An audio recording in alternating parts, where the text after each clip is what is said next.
Hello everyone, कैसे हो आप सब। आशा करते हो आप सब बहुत अच्छे होंगे और मैं भी आपकी दुआ से भी बहुत अच्छी हूँ। और आज की शुरुआत कर रही हूँ भाई सुबह से। और यहाँ पे मैं नहा धो ली हूँ और देखो, आप देखो इतनी सर्दी हो रही है, दिन प्रतिदिन बढ़ते ही जा रही है। भाई मेरा तो भाई क्या बताऊँ, मुझे तो भाई बहुत ठंड लगती है। मैंने एक तो गर्म कुर्ता डाला है, ऊपर से एक और स्वेटर डाल लूंगी। उसके बाद मुझे यूं लगेगा कि पता नहीं कितनी सर्दी है। और नीचे में देखो भाई मेरे पैरों में भाई वैसे जो होते हैं ना मखमली गर्म जूते, भाई मैंने वो भी डाल लिए हैं, लेकिन मुझे ठंड बहुत लग रही है। उसके बाद एक फोल्ड कर लूंगी और ऐसे ही कसर भी एक टोपी लगा लूंगी, क्योंकि भी देखो इसमें कोई बुरा मानने वाली बात नहीं है, कोई मजाक की बात नहीं। भी मेरे को जिसको किसी को भी बहुत ठंड लगती है, किसी किसी को बहुत ही ज़्यादा ठंड लगती है और किसी को बिल्कुल भी नहीं लगती। वो एक जैसे गर्मी में वो डालते हैं एक जोड़ी कपड़ा, वो उसी में रहते हैं। भी अब अपनी आदत है, जैसे कि भी लवली के पापा हैं, इनको भी बहुत कम ठंड लगती है। ये सब ये है कि हाँ भी वो भी अभी कमर में दर्द रहता है, इसलिए ज़बरदस्ती में बोलती रहती नहीं कुछ डालो बहुत परेशानी हो जाएगी। इसलिए भी वो देखो भाई गर्म पजामे डाल लेते हैं नीचे से, और ऊपर से भाई अपने सिर्फ एक नीचे स्वेटर डाली हुई है और ऊपर से एक बेल्ट पहनी हुई है कमर दर्द की, बस इनको नहीं लगती है। और इनके अपोजिट मेरे को इतनी ठंड लगती है, मैं क्या बताऊँ। मैं शॉल भी कर लेती हूँ, फिर भी मैं वही कांपती रहती हूँ। दूसरी बात यह, मुझे ठंडे पानी से भी बहुत काम करना पड़ता है।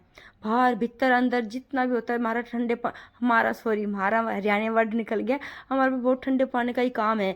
सारा दिन फर्श धोना है, कभी आलू धोना है, कभी कुछ। खैर करते तो ये भी हैं, लेकिन हमारे दोनों साइड के ही दरवाजे ओपन रहते हैं, खुले रहते हैं। बाई चांस ही थोड़ी बहुत देर में बंद करते हैं, जब तक भाई मेरा बाहर का काम शुरू नहीं हो जाता या फिर बंदर नहीं आ जाते हैं। क्योंकि बंदर आ जाते हैं, कभी मुझे इधर से भागना पड़ता है, कभी उधर से भागना पड़ता है। इसलिए भी दरवाजे खुले ही रहते हैं, तो इससे भाई बिल्कुल ठंडी हवा एकदम अंदर तक आती है। और बहुत मतलब कि कहते हैं ना, बिस्तर भी ठंडे, रसोई तक हमारे समझो बहुत ठंडक ही रहते हैं।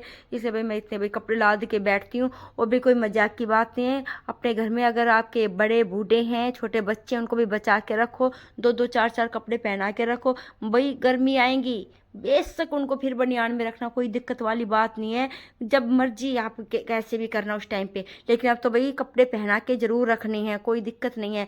और भाई यहाँ इन्होंने भी अपना काम शुरू कर दिया, सुबह से अपना सिलेंडर बाहर निकाल लिया, भट्टी जला लिया है और यहाँ गर्म पानी रखा है। और गर्म पानी के अंदर ये डालेंगे भाई इमली। मैंने आपको आपको बताया था ना, ये बहुत टाइट रहते हैं, जम जाते हैं सर्दी में। गर्म पानी करेंगे, इसके अंदर इमली डाल देंगे और फिर आधे घंटे के लिए इसमें भी इसके अंदर ही छोड़ देंगे। और फिर अच्छी तरह हाथ से इसको मसल के जो इसका होता है पल्प, वो सारा निकाल लेंगे, जिससे अपना पानी भी तैयार करेंगे, अपनी चटनी भी तैयार करेंगे।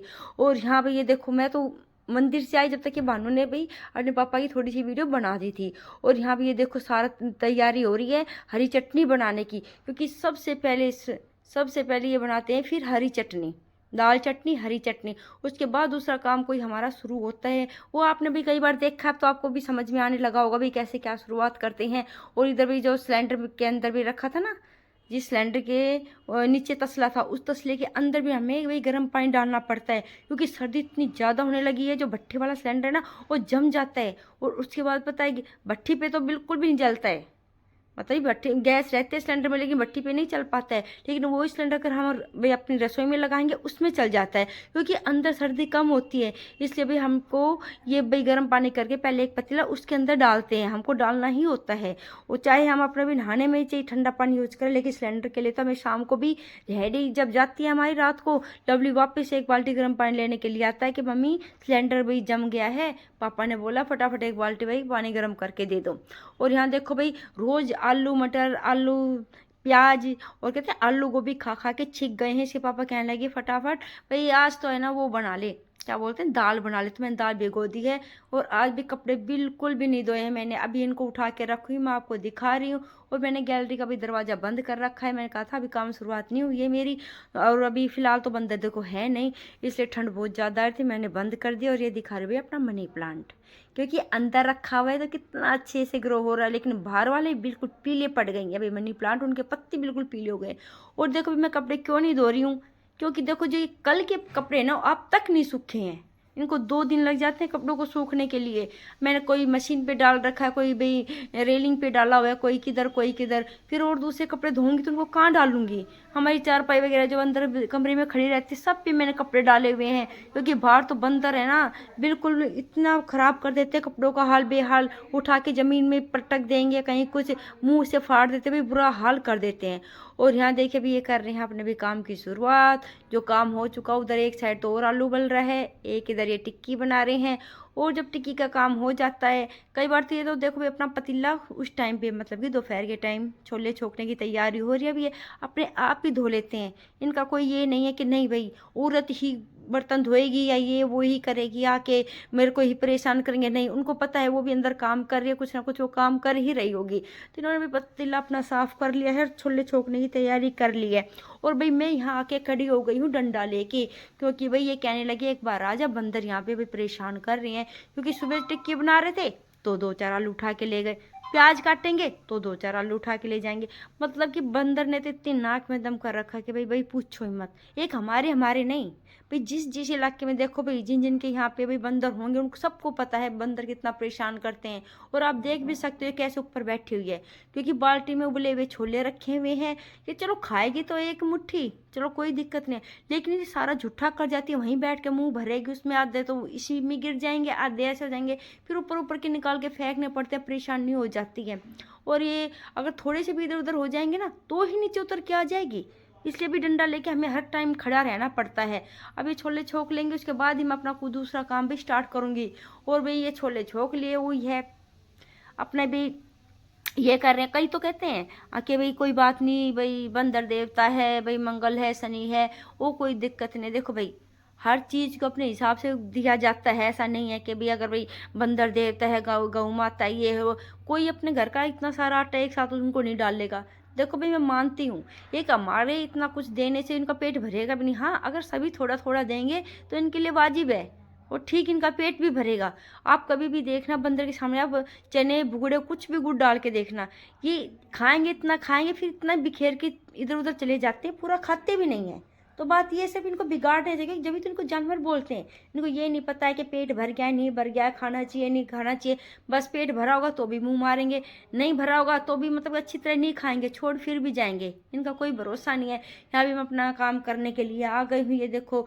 और भाई देखो कुछ भी है, अब हम इतनी मेहनत करते हैं, कोई कहता है कि भाई इतनी सर्दी हो रही है फिर भी तुम रेडी लगा रहे, तुम आराम से क्यों नहीं बैठते हो, बीमार हो जाओगे। ज़्यादा गर्मी होती है तो कहते हैं लू लग जाएगी, इतनी गर्मी में तुम रेडी लगाते हो बीमार हो जाओगे। आप ये बताओ अगर हम गर्मी सर्दी बरसात से इन चीज़ों से डरने लगे तो भाई ये बताओ हम 2 पैसे कैसे कमाएंगे। अभी सर्दी में ही 2 पैसे कमाने का भी टाइम है, और पड़ोस में सब कहते हैं कि भाई पता नहीं वो हमारी सचमुच में हमारी सेफ्टी के लिए बोलते हैं या हमारी चिंता करते हैं या सिर्फ मजे लेते हैं। भाई सर्दी हो रही है ये कुछ नहीं पहनता, ये फलाना ये झगड़ा कुछ कुछ बोलते हैं। तो मैं कहती हूँ अम्मा आप ही बताओ अगर हम छुट्टी कर लेंगे तो कैसे आगे काम कैसे चलेगा। हमारी कोई सरकारी नौकरी तो है नहीं कि बुढ़ापे में हमारी भी पेंशन आए करेगी और बुढ़ापा पेंशन हम आराम से बैठ के खाएंगे। भाई हमारे 2-2 बच्चे, इनको पढ़ाना लिखाना भी है, इनके भी आगे भाई ब्याह शादी भी करनी है, कहाँ से वो भाई आएगा पैसा, ये बताओ कौन हमारी हेल्प करेगा। भाई हम अब देखो अब तो हमारे हाथों में जान है, शरीर में भी थोड़ी ताकत, अपना भी सर्दी सहन कर लेंगे, अपना भी काम तो करना होता ही है ना। अगर ये इसी टाइम पे अगर हम मान ले ऐसो आराम में निकाल देंगे फिर आगे कैसे क्या होगा। एक एक पैसा बचाना पड़ता है अपने भाई बुढ़ापे के, अपने भविष्य के लिए। ये नहीं है कि हमें हमेशा ही, सॉरी माफ़ करना थोड़ी फंबल हो जाती है, हमेशा ही हमारे ऐसे हाथ पैर चलेंगे, क्या पता भगवान ना करे क्या आगे दिक्कत आ जाए क्या है। कोई आज के टाइम में किसी की पैसे की हेल्प बिल्कुल भी नहीं करता है, कोई कितना भी यारा प्यारा हो। जहाँ आपने पैसे की भाई थोड़ी सी हेल्प मांगी वहीं आपके रिश्ते ख़त्म हो जाते हैं। अगर एक दूसरे को दे भी देते हैं तो आप है ना उम्मीद मत करना कि आपको पैसे मिलेंगे, आपको अपने ही पैसे 1000 दफ़े भिखारी बन के मांगने पड़ेंगे तो वापस नहीं मिलेंगे। मैं ये नहीं कह रही किसी की हेल्प नहीं करनी चाहिए, पर मैंने जहाँ तक भी मैंने देखा, जहाँ तक भी मैंने जिसकी हेल्प की है ना भाई, हमें हमेशा ही अपने ही पैसे, हमने क्या बताऊँ इतनी बुरी तरह भिखारी की तरह मांगने पड़े कि आज आना कल आना, उस तारीख को आना फलानी तारीख को आना भी नहीं है, अभी हमारी तनख्वाह नहीं मिली, हमारा ये नहीं मिला। मतलब कि और फिर पता है उल्टा हमें क्या बोलते हैं, तुम्हारा तो भी रोज़ की ताज़ा कमाई आती, तुम्हें तो बात आ रही है वो। अरे ताज़ा कमाई का मतलब क्या, मेहनत करते हैं हम हैं, और कोई ये नहीं है कि ले भी हम भाई 50-60 हज़ार रुपये कमा रहे हैं। अरे हमें दाल रोटी हम खा रहे हैं, अगर मान ले हम सोचते कोई बात नहीं भाईचारे में किसी की हेल्प तो की ही जाती है, लेकिन आज का टाइम भाई बिल्कुल भी नहीं है। उल्टा आपको बेइज्जत किया जाएगा और आपको ही गलत साबित किया जाएगा, और पैसा आपका मिले ना मिले वो भाई कोई गारंटी नहीं है। और भी देखो पता नहीं बात कहाँ से कहाँ आ गई, मुझे माफ़ करना। और भाई ये देखो सारा काम मेरा हो गया है, इन्होंने प्याज भी काट ली है और वो भी डंडा लेके बाहर बैठे हुए थे, पीछे पीछे करके देखना क्योंकि बंदर बहुत परेशान करते हैं। और यहाँ भाई मैंने सारा झाड़ झूड़ के अच्छी तरह से कंबल बिछा दिया क्योंकि अब थोड़ी देर भाई काम हो गया है, रेडी चली गई, अब थोड़ी देर भाई मेरे को लेटने का बहुत मन होता है। सिर्फ 1 घंटा ही लेटना होता है। अब तो पता है गर्मी में तो होता है कि बिस्तर बिल्कुल खाली हो, तकिए के सिवा कुछ नहीं हो, चादर बिछी हुई हो। लेकिन सर्दी में बिल्कुल उल्टा होता है कि भई कंबल भी बिछा हुआ हो, रजाई भी हो, तब जाके कुछ चैन आता बिस्तर को देख के। बहुत अच्छा लगता है कि हाँ, गरम-गरम बिस्तर है, देखने से यूँ लगता है कि हाँ भी हमें थोड़ी-सी अच्छा लग रहा है, गर्मी महसूस हो रही है। बस ये है। और भी मेरा 3-4 दिन से ये सिर ऐसे ही धुल के ऐसे ही पड़ा हुआ था, ना तो तेल लगाया ना कुछ।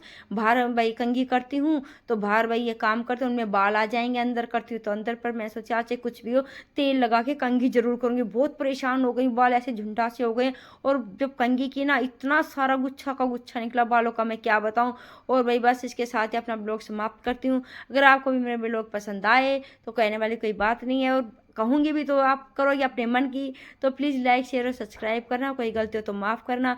भाई बस ऐसा ही है, सर्दी में ज़बान भाई काँप रही है, कुछ भी बोल देती हूँ।